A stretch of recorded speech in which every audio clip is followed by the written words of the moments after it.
Hello, everyone. Today I'll be talking about Empress Matilda, who lived from 1102 to 1167. She was the daughter of King Henry I of England and Matilda of Scotland.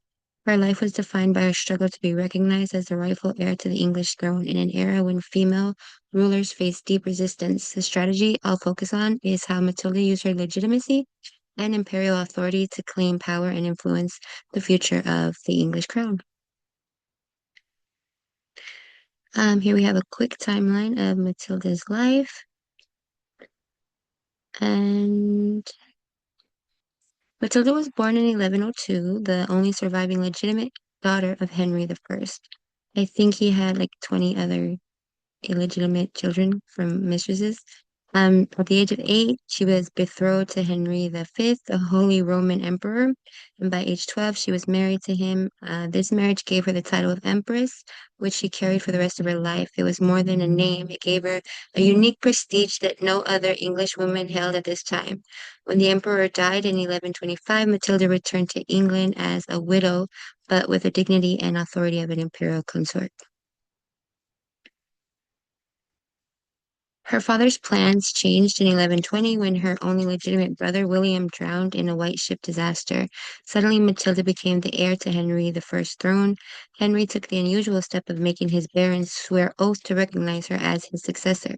First in 1127 and again in 1131, this was groundbreaking because no other woman had ever ruled England in her own right, but Henry wanted to secure his bloodline.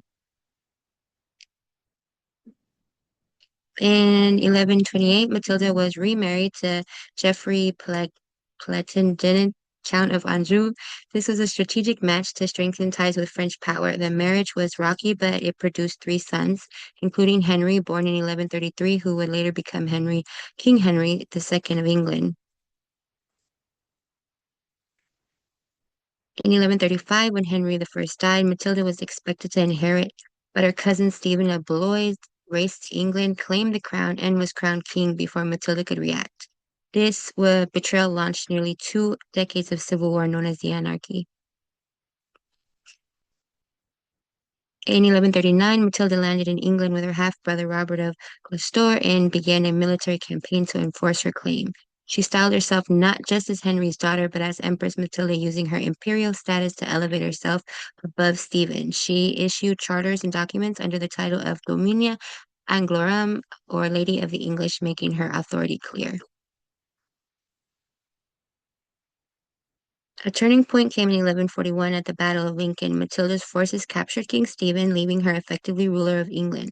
She entered London to prepare for her coronation. However, her insistence on being treated with full royal respect, combined with her rigid style, alienated the London citizens. They rose up in revolt, and Matilda was forced to flee before being crowned. This moment highlights both her strength in claiming legitimacy and the difficulties of being female ruler in a patriarchal society. Although the war continued, Matilda never managed to secure the crown for herself, but she shifted her focus towards securing her son Henry's inheritance. By the 1150s, he gained strong allies, including the King of France. In 1153, the Treaty of Wallingford named Henry as the heir to Stephen. When Stephen died in 1154, Matilda's son became Henry II of England. Empress Matilda's life shows the challenges women faced in medieval politics. Her main strategy was to emphasize her legitimacy as Henry I's heir and her imperial authority as Holy Roman Empress. Though she never wore the crown, her persistence ensured her dynasty future. Though through her son Henry II, she shaped English history for centuries. Matilda had proved that even in the 12th century, a determined woman could fight for power and equal terms with men. Thank you.